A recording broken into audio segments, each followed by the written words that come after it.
Bismillahirrahmanirrahim. Assalamu alaikum students. Today our topic is biology and some major fields of specialization. Last lecture में हम लोगों ने बात की थी कि व्हाट बायोलॉजी इज़ और बायोलॉजी में डिफरेंट टर्म्स की हमने बात की थी कि बायोलॉजी बेसिकली होती किसकी स्टडी है। उसमें हमने लिविंग ऑर्गेनिजम्स की स्टडी की थी। आज हम स्पेसिफिकली उन ब्रांचेस की, उन स्पेशलाइज्ड फील्ड्स की बात करेंगे which comes under the category of biology. ठीक है। So number one is molecular biology. As a name suggested, molecular. So molecular या molecular इसमें तीन टर्म्स आ जाती हैं basically, DNA, RNA and protein.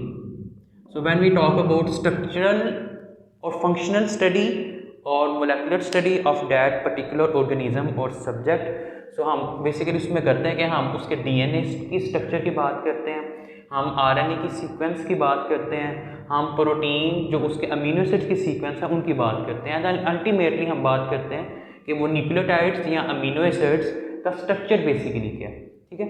सो किसी भी ऑर्गेनिज्म का, किसी भी सब्जेक्ट का मॉलिक्यूलर स्टडी करना मतलब उसके डीएनए, आरएनए, प्रोटीन को डिस्कस करना है। सबसे पहले तो आप ये समझें कि मॉलिक्यूलर होता क्या। अब हम देखते हैं कि मॉलिक्यूलर बायोलॉजी बेसिकली है क्या। So it is the scientific study of structural and functional study of organisms, cells या और their organisms at molecular level, यानी कि एक ऑर्गेनिज्म की मॉलिक्यूलर लेवल के ऊपर स्टडी करनी है। मतलब एक ऑर्गेनिज्म का हमने डीएनए सीक्वेंसेस देखनी है, उसके अंदर न्यूक्लियोटाइड्स की सीक्वेंस क्या है, न्यूक्लियोटाइड का स्ट्रक्चर्स क्या है, कितने बेस पेयर्स प्रेजेंट हैं। ठीक है ना। सो ओवरऑल उसका स्ट्रक्चर हमने देखना है। एंड देन हम प्रोटीन की बात करेंगे कि प्रोटीन जो अमीनो एसिड से मिलकर बनी हुई है, उन पर्टिकुलर अमीनो एसिड्स की सीक्वेंस क्या है और कौन से अमीनो एसिड्स प्रेजेंट है। फॉर एग्जांपल अगर हम सल्फर कंटेनिंग अमीनो एसिड्स की बात करते हैं, so how many sulphur amino acids are present, and then ultimately aliphatic amino acids and so on. So protein, RNA and DNA की study एक organism की या एक सेल की या एक सेल के अंदर ऑर्गेनेली की मॉलिक्यूलर लेवल पे स्टडी को हम बेटा मोलेकुलर बायोलॉजी का नाम देते हैं। ठीक हो गया। अच्छा, अब इसमें एक और चीज़ आ जाती है कि जब हम मॉलिक्यूलर बायोलॉजी की बात करते हैं तो मॉलिक्यूलर बायोलॉजी बेसिकली स्ट्रक्चर्स को नहीं सिर्फ देखती, वो उसके फंक्शंस को भी देखती है। अब आप यहाँ पे आपने एक पॉइंट याद रखना है कि फंक्शन ऑफ एनी ऑर्गेनिज्म या किसी भी सेल या किसी ऑर्गेनेली का जो उसका फंक्शन है बेसिकली वो depend on its structure. So structure, function basically depend on its structure. For example अगर हम प्रोटीन की बात करते हैं कि हमारी बॉडी में एक प्रोटीन है जिसका नाम है haemoglobin. This is oxygen carrying protein in our blood. ठीक हो गया। अब हमें पता है कि दिस इज़ अ प्रोटीन है। ठीक है, ये ब्लड के अंदर प्रेजेंट है और इस protein is made up of amino acids. ठीक है, यानी कि प्रोटीन्स के जो बिल्डिंग ब्लॉक्स हैं या मोनोमर यूनिट्स हैं दैट आर अमीनो एसिड्स। ठीक हो गया। अच्छा, अब हम देखेंगे कि इस हीमोग्लोबिन का स्ट्रक्चर क्या है, मतलब इस हीमोग्लोबिन के अंदर कितने अमीनो एसिड्स प्रेजेंट हैं, कितने अमीनो एसिड्स प्रेजेंट है। नंबर वन हम क्या देखेंगे, हीमोग्लोबिन के amino acids number.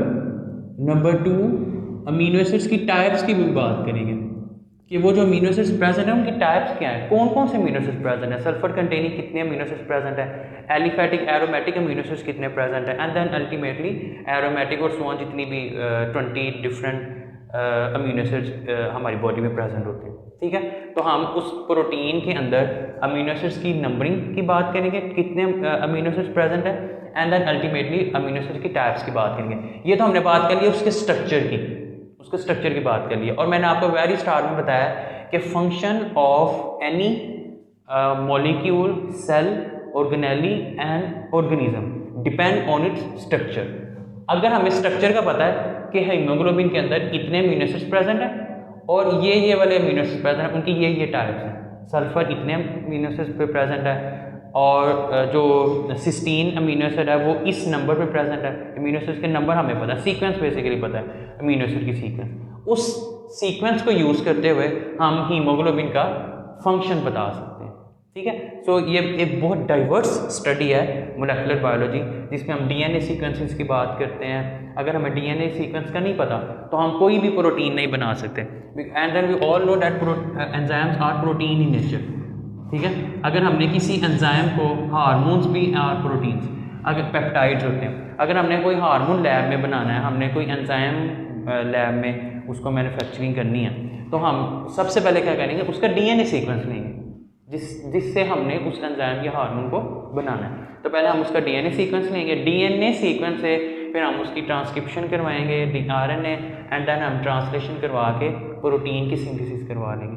So this is how के इंसुलिन इज़ फॉर्म्ड।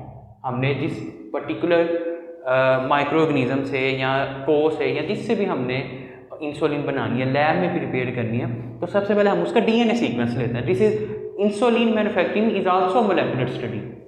वो भी एक मोलेकुलर बायोलॉजी की ब्रांच को, जो बायोलॉजी की ब्रांच है उसको यूज़ करते हुए हम इंसुलिन बनाते हैं।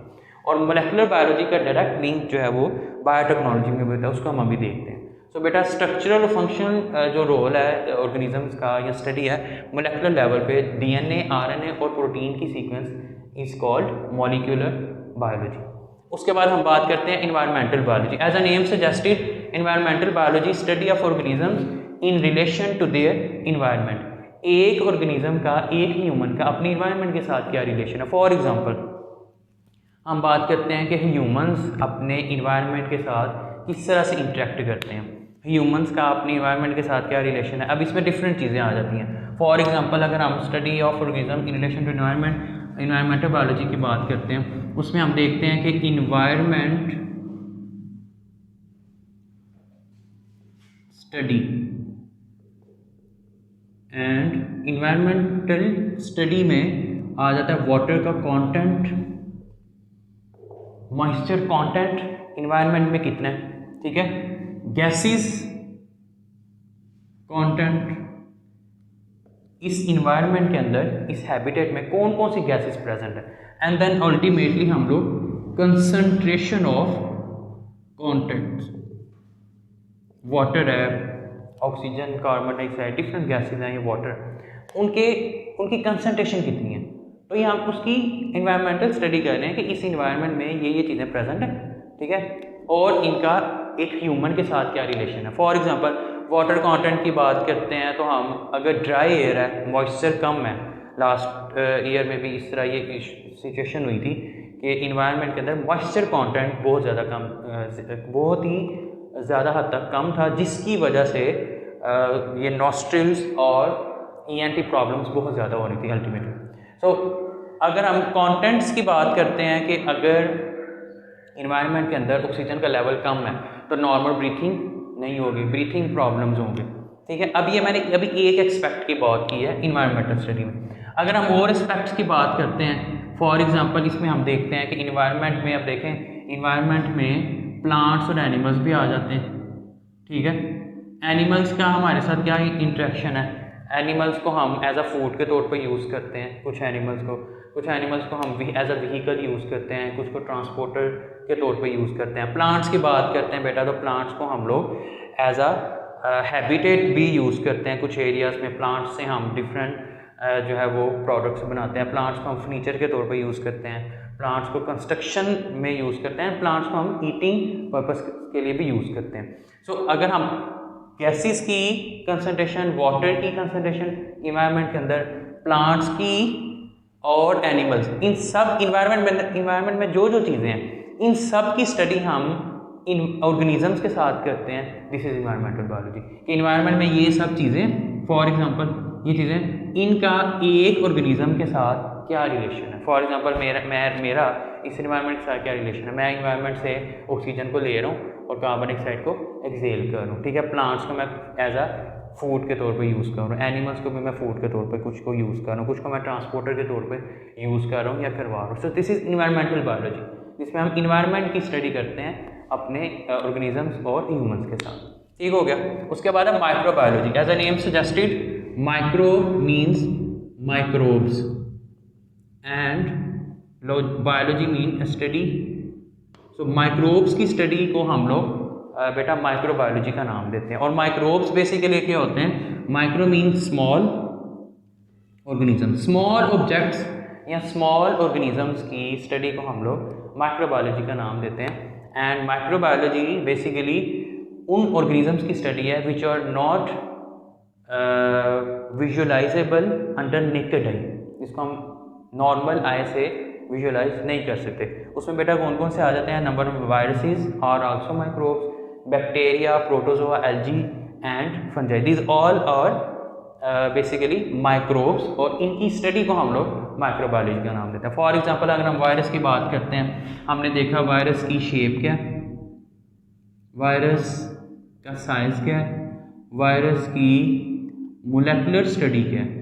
अब मोलेकुलर स्टडी का आपको पता चल गया कि जिस भी हम वायरस की बात कर रहे हैं, कोरोना वायरस या जो भी वायरस है बोला होगा, जिस वायरस की हम बात कर रहे हैं उस वायरस की साइज़ क्या है, शेप उसकी कोकाई है, बेसिलस, स्पाइरल किस शेप की है, साइज उसका माइक्रोमीटर में कितना है, 0.1 है, 0.2 है, 500 मिलीमीटर है, कितना है। उसके बाद मोलेकुलर स्टडी करनी है कि हमने उस वायरस के डीएनए की सीक्वेंस को चेक करना है। उस वायरस के अंदर से हमने डीएनए को एक्सट्रैक्ट किया, डीएनए की सीक्वेंसेस की, ठीक है, सैंगर सीक्वेंसिंग या जो भी सीक्वेंस को यूज़ करते हुए, एंड देन अल्टीमेटली हमने उस वायरस के बारे में जान लिया कि ये जो वायरस है इसकी ये स्टडी है।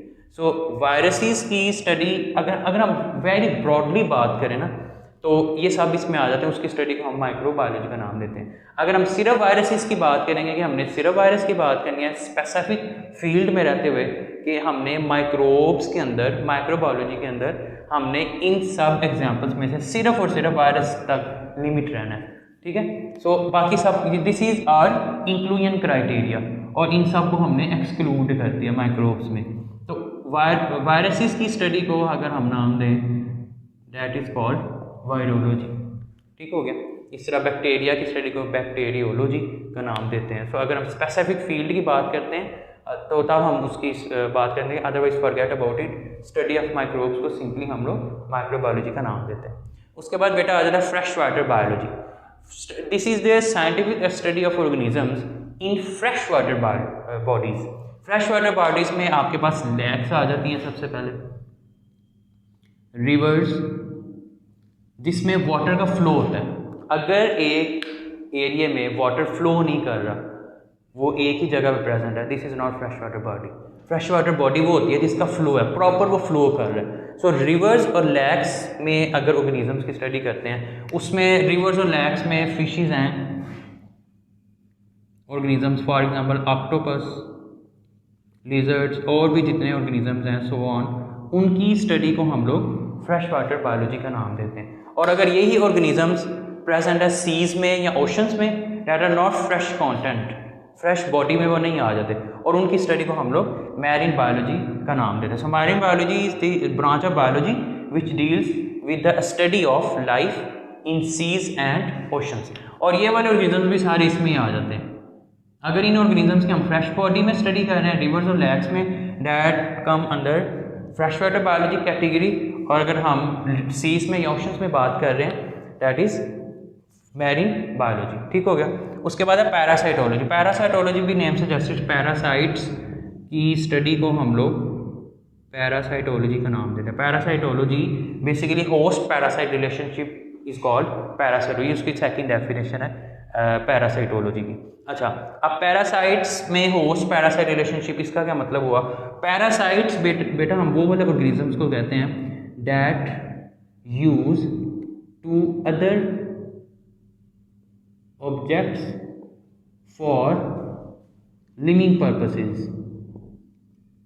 लिविंग पर्पसेस के लिए कोई दूसरा ऑर्गेनिजम्स के ऊपर स्टे करता है, उसको एज अ फूड के तौर पे या एज अ शेल्टर उसको यूज़ करता है। फॉर एग्जांपल इसमें हम बेटा एग्जांपल की बात करें तो वुड एंड टर्माइट्स, जिसको हम दीमक का नाम देते हैं। वुड और termites is also a host parasite relationship, ठीक है।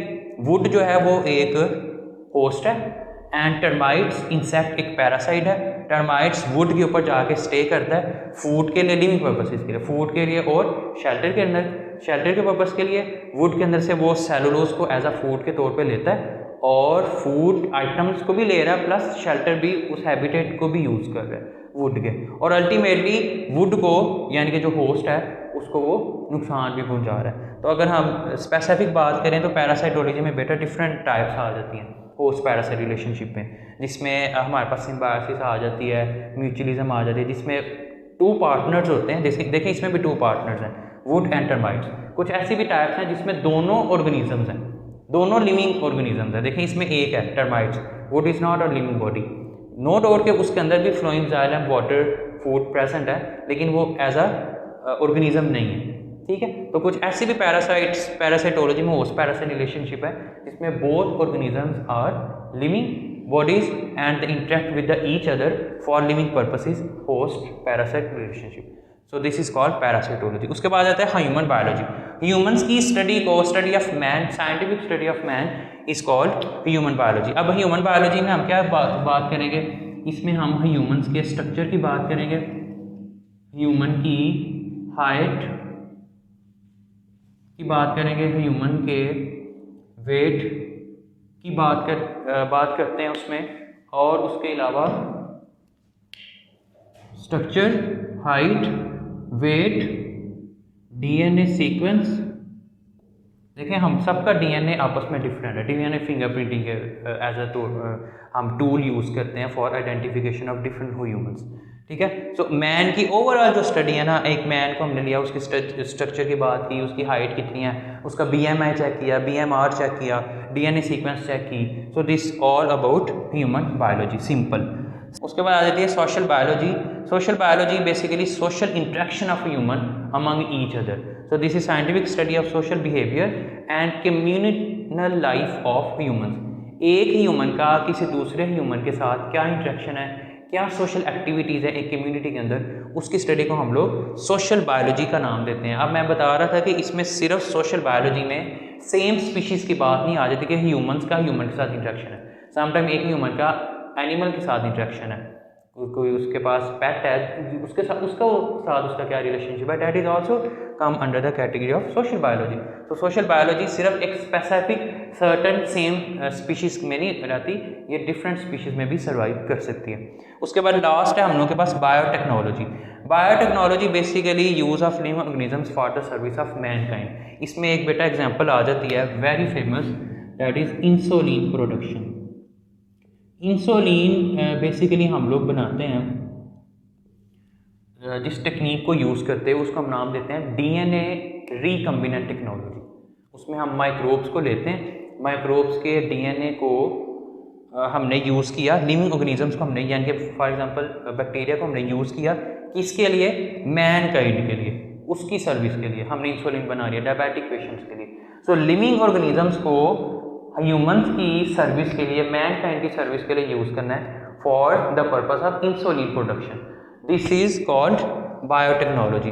सो बायोटेक्नोलॉजी में आगे फर्दर डिफरेंट वेरियस फील्ड्स आ जाती हैं, जिसमें हम लोगों के पास DNA recombinant technology, gene editing, ये सारी हम लोग बायोटेक्नोलॉजी में डिस्कस करते हैं। सो बेटा this is all about biology and some major fields of specialization, जिसमें इसको हम लोग ब्रांचेस का भी नाम दे सकते हैं, branches of biology. So sometime ये इस तरह से भी क्वेश्चन आ जाता है, तो इसको दोनों तरह से आपको पता होना चाहिए। समटाइम वो पूछ लेता है मेजर फील्ड्स बताएं, समटाइम वो पूछ लेता है ब्रांचेस ऑफ बायोलॉजी बताएं, तो बच्चा कंफ्यूज हो जाता है कि ये क्वेश्चन तो है ही नहीं था बुक में। सो ब्रांचेस ऑफ बायोलॉजी भी इसके अंदर ही आ जाती हैं। Thank you so much.